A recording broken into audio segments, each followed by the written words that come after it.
Guys দেখো আমাদের পাশে বৃষ্টি হচ্ছে। এই বৃষ্টি দুপুরে আজকে আমাদের বাড়িতে বিরিয়ানি হয়েছে, ঘরোয়াভাবে বিরিয়ানি করেছি, যেটাই আপনাদের সঙ্গে শেয়ার করছি। গাইস দেখো এই পাশে কিন্তু প্রচুর বৃষ্টি হচ্ছে আমাদের এই পাশে। গাইস দেখো এখানে আমাদের বিরিয়ানি রেডি হয়ে যাচ্ছে, এখানে বিরিয়ানি হয়ে যাচ্ছে।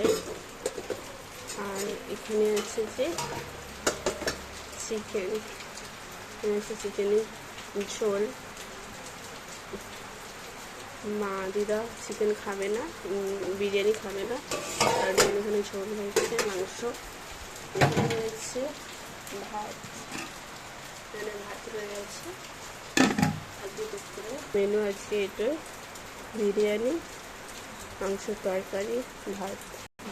রাইস বৃষ্টিতে তো বিরিয়ানি হলে খুবই জমে যায়। আপনাদের বাড়িতে যে বিরিয়ানি হয়েছে কমেন্ট করে জানাবেন। টাটা, বাই বাই, সবাই ভালো থাকবে।